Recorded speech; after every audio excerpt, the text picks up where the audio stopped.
So, what is atrial fibrillation or AFib? How do you know if you have it? What are the symptoms? How common is it and how is it treated? So, let's find out with Dr. Vivek Iyer, Co-Medical Director of Electrophysiology at Marin Health. This is the Healing Podcast brought to you by Marin Health. I'm Bill Klaproth. Dr. Iyer, thank you so much for your time. We appreciate it. Before we get into AFib, can you give us a little bit of background on yourself? Yeah, thanks, Bill. It's great to be with you here today talking about AFib. I'm Vivek Iyer. I'm a cardiologist and a heart rhythm specialist. So we deal with all kinds of electrical problems with the heart. I've been an electrophysiologist for approximately 8-9 years now and started out my training in medical school in Harvard Medical School, graduated in 2006, and did the rest of my training actually in New York City and Columbia University.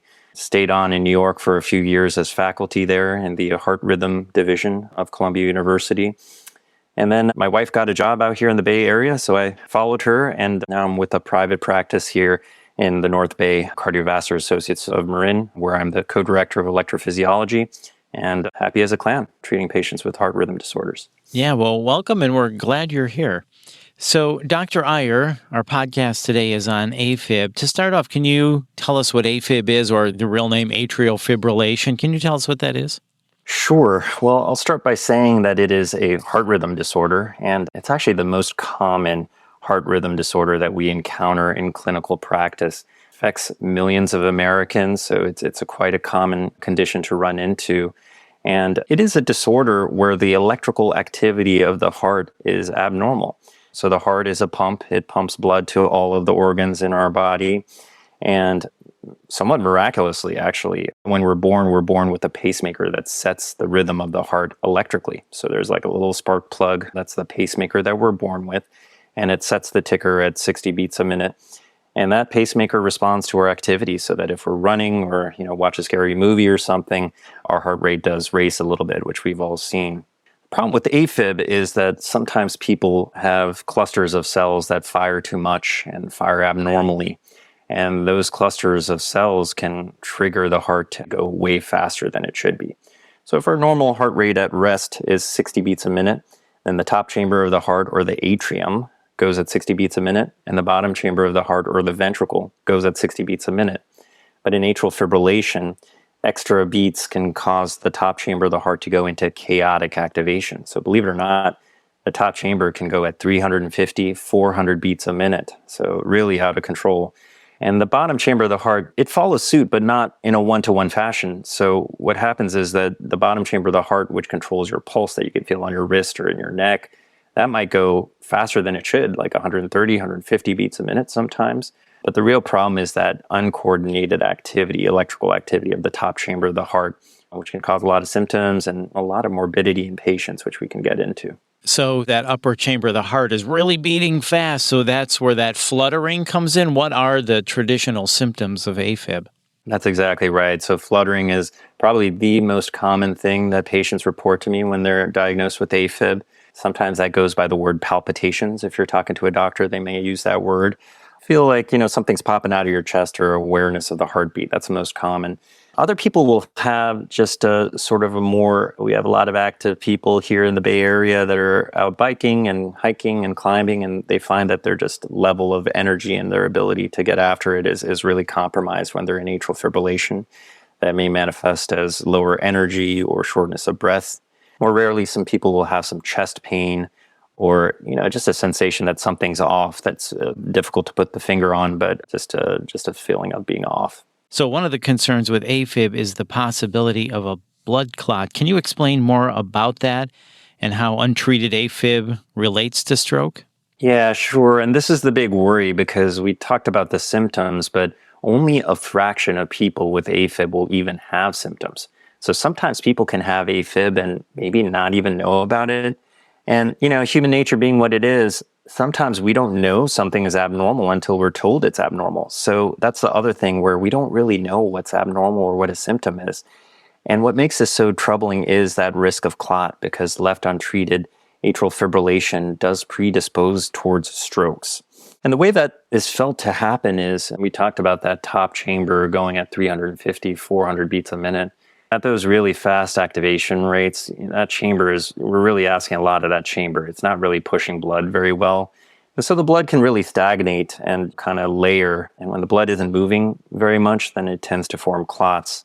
Those clots sitting in the heart are a dangerous thing. They can move to different parts of the circulation, and most commonly where it tends to travel is to the brain, where the brain can really be deprived of blood flow, and that is the cause of strokes and atrial fibrillation.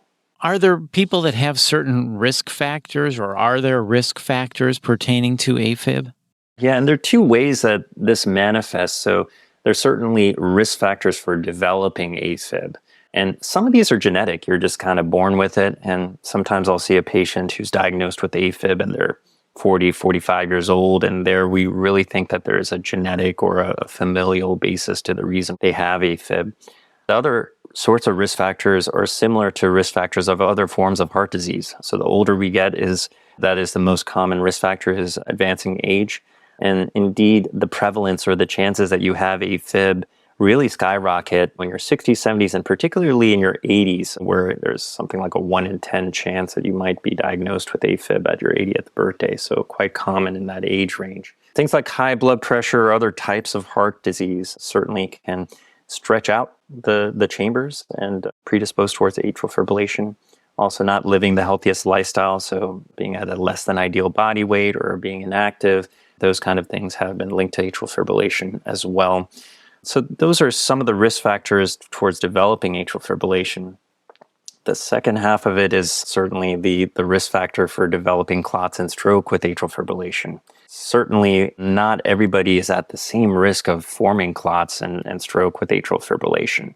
So it stands to reason, right? If you have a 35-year-old who has AFib, they're not going to be at the same risk of a stroke as perhaps a 90-year-old who's had a stroke before and diabetes and so forth. So, one of the great things is that in the cardiology field, we've been able to do a lot of research to figure out who's at risk and who we really need to treat more aggressively.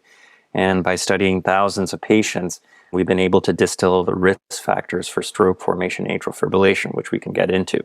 Okay, so let's continue with that thought, Dr. Iyer. So then what are the risk factors for stroke?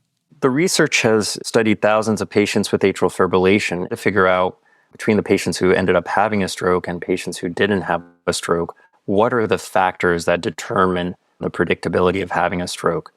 And so we have a scoring system called the CHADS-VASc scoring system. And it's really just an acronym with each letter standing for one of the risk factors.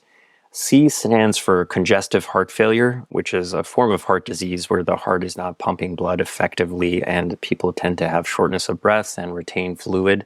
That has been linked to atrial fibrillation. H is for hypertension, which is the infamous high blood pressure. So if we're not at goal or you're taking medications to control your high blood pressure, that ends up being a risk factor. A stands for age, and you can actually get up to 2 points for age, 1 point for being above the age of 65 and 1 point for being above the age of 75. So those are two risk factors boiled into one.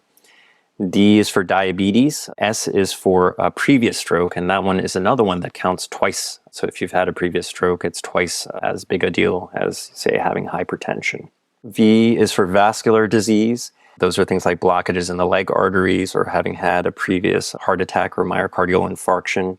And SC stands for sex category. And this is kind of a newer thing that's been unmasked by the research. Pound for pound, being biologically female gender seems to impart a higher risk of stroke than being biologically male gender. So we factor that in, particularly when there's another risk factor at play, like hypertension. The scoring system ends up being that if you have 0 of those risk factors, you end up being at relatively low risk of stroke. If you are at 2 risk factors or above, you end up being at high risk of stroke, where we're typically pretty aggressive about protecting you against having a stroke or having another stroke.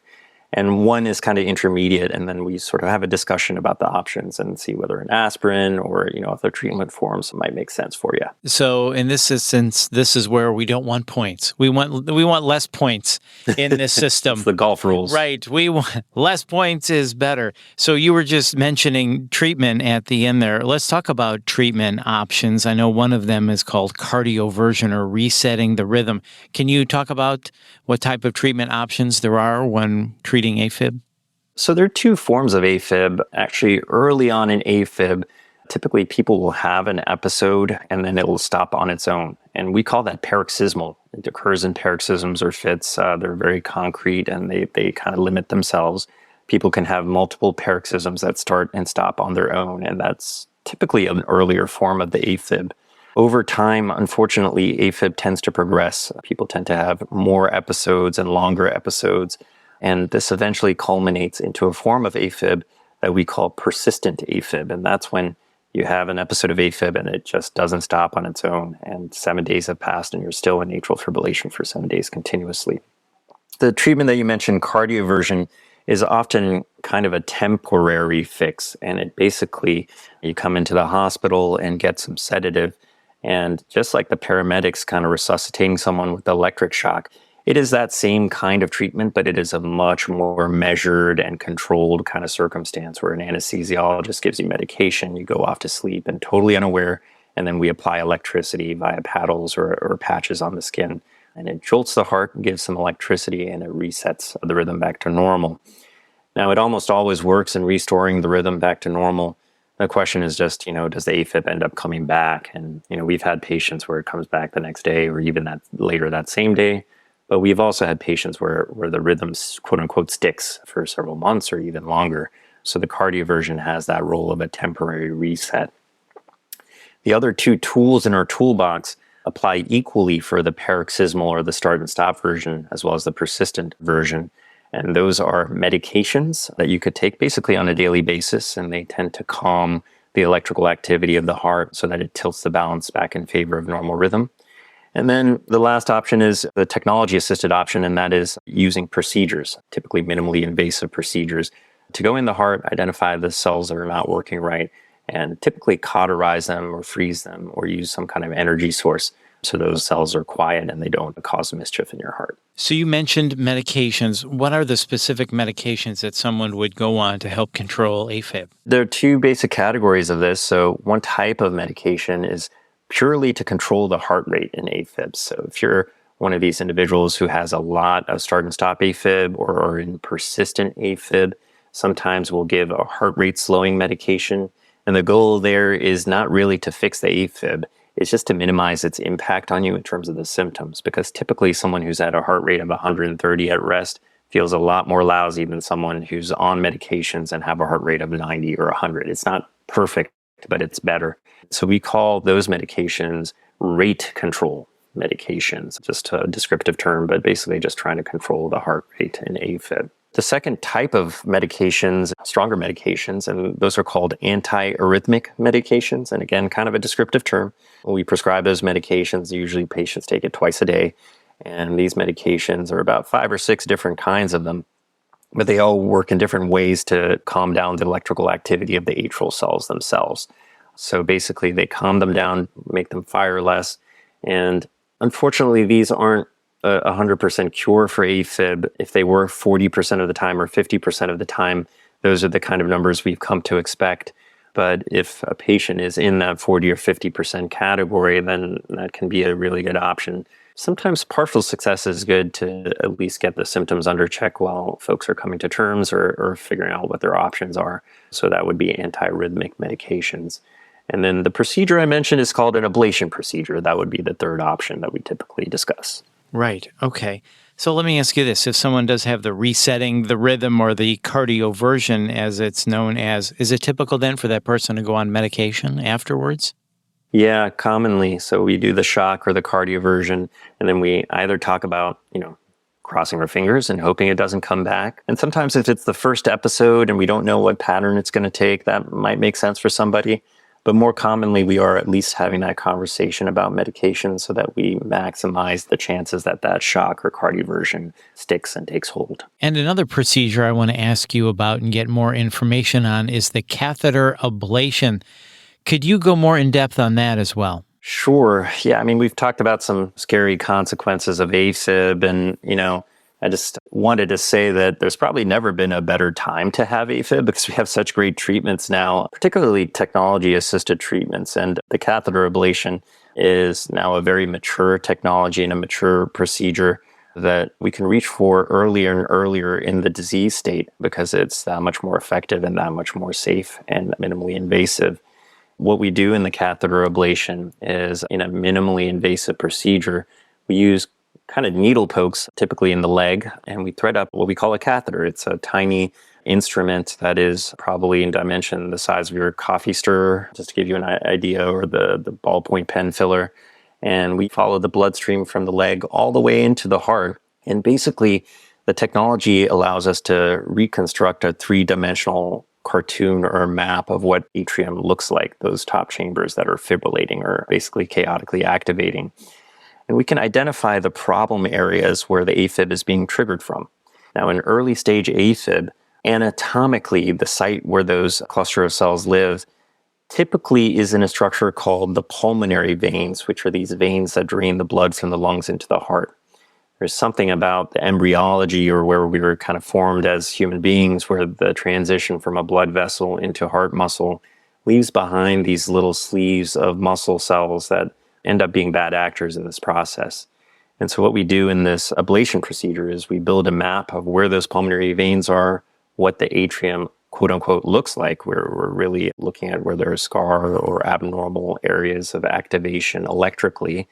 And then we can use that same instrument to deliver energy to basically cauterize, burn, ablate, all kind of synonyms, or sometimes freeze that tissue.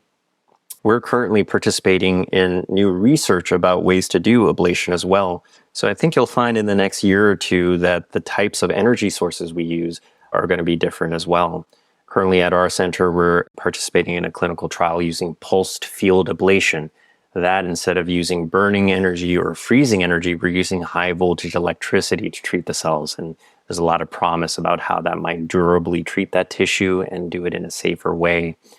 So we do this ablation. It can take anywhere from maybe an hour, hour and a half to 3 hours, depending on how much work we need to do and how many areas we need to treat. And most of the time, patients can go home the same day, or maybe they spend the night in the hospital for monitoring. And then we tell them to sort of lay low for a week before doing any heavy duty exercise, mainly out of caution. But it ends up being a pretty safe and very effective way for treating atrial fibrillation. We get success rates in early stage AFib, exceeding 85, 90% for selected patients, so we can reach for it pretty early in the disease process. Although it doesn't necessarily 100% fix the stroke risk that a patient might have, it ends up being really good for controlling the symptoms that come with AFib. Right. So that's a good point. There still is potentially a stroke risk even with this. So I know you have a way to try to address that with the percutaneous left atrial appendage occlusion. How does that work? How does that help reduce stroke risk? The mainstay historically of treating stroke risk has been to give medications, and the tried and true one from decades old is the infamous rat poison, right? We call it Coumadin or warfarin, and it was developed really as a rat poison. Lay around the Coumadin in the area where your brain is stored, and the rats eat it and they tend to bleed to death. And so that has been sort of, the power has been harnessed, and it could be used therapeutically to minorly thin the blood. But that medication was the tried and true. And because the window of therapeutic value is so narrow and we don't want to turn human beings into rats and bleed too much, there have been newer medications called novel oral anticoagulants that are maybe a little bit more favorable in terms of the bleeding profile. But unfortunately, bleeding is always going to be a risk with blood thinners, whether you're using the rat poison or the newest medications. And so sometimes patients just don't tolerate those medications because they've had bleeding, or they have side effects on the medications, or they lead an active lifestyle. We have a lot of patients in the North Bay that are, mountain biking and they fall down a lot or what have you. And so there are reasons to seek alternatives to the blood thinners. And that's where that treatment that you mentioned has a role, the percutaneous left atrial appendage occlusion. This, again, is a procedure, so it's a minimally invasive procedure. We're not cutting through skin or going through the breastplate. Again, it's through a needle poke in the leg, and we follow the bloodstream.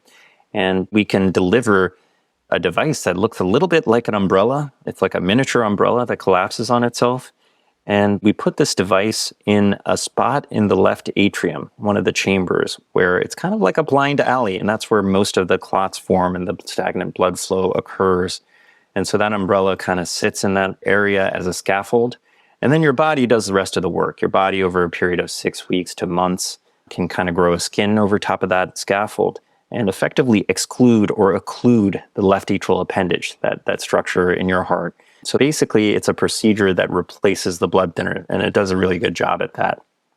And it goes by two other terms. Sometimes we call it the Watchman procedure, because that's one of the brand names of the devices. Sometimes we call it the Amulet procedure, because that's another brand name of the device. But the percutaneous left atrial appendage occlusion is referring to those kind of devices that sit in the heart and protect you. So you mentioned earlier, this is a good time to have AFib because all of the treatment options available.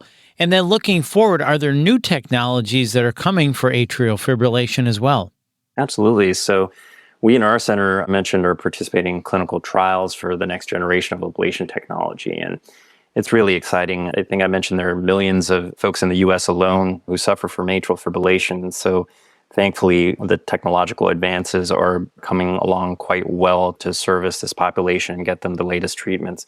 This pulsed field ablation is something that we're very excited about. And I'd be kind of surprised if over the next 2 to 3 years isn't having a major role in our ablation sort of options. Moving forward, our initial experiences in the clinical trial have been very favorable, and I think it's going to be here to stay. So on the ablation side, lots of new developments, including new energy sources and catheters and mapping systems that help us do our job. We just talked about with the left atrial appendage occlusion, that is also an area where folks are really tired of taking blood thinners and having issues with them. And so getting new devices that fit better in the left atrial appendage and cause fewer problems and are easier to put in are being developed month by month, it feels, or year by year. And so there are going to be new devices that help us do that job safer, quicker, and more effectively as well. Right. So for patients in the North Bay who are concerned they might have an arrhythmia or who may have been diagnosed with AFib, what steps should they take to make sure they're getting the right diagnosis and treatment? Yeah, I think it starts because of the implications of AFib and stroke and clot formation. No surprise that I would say get to your doctor. I mean, I don't think you need to go to the emergency department necessarily, but certainly arrange an appointment with your doctor. And I wouldn't be surprised if the next step would be a referral to someone like me, a cardiac electrophysiologist, or a cardiologist to go through this in a little bit more detail. We always, when we see patients in the office, like to really individualize to a patient, kind of see what's going on with you, what your symptoms are like, what is your risk, what are the risks and benefits of the different treatments, and have a nice discussion about it, and then we tailor something. And then life changes, right? So we periodically check in with patients and say, okay, what's working, what isn't, is AFib changing, is it getting worse? And then we kind of fine tune from there. But a visit to a cardiology office is definitely advised, and we got a good group of folks up here in North Bay that are happy to help. All right, very good. Well, thank you so much for your time today, Dr. Iyer. This has really been informative. We appreciate it. Thanks again. Oh, you're more than welcome. Happy to be here. And once again, that's Dr. Vivek Iyer. And to learn more, please visit mymarinhealth.org. And if you found this podcast helpful, please share it on your social channels and check out the full podcast library for topics of interest to you. This is the Healing Podcast brought to you by Marin Health. I'm Bill Klaproth. Thanks for listening.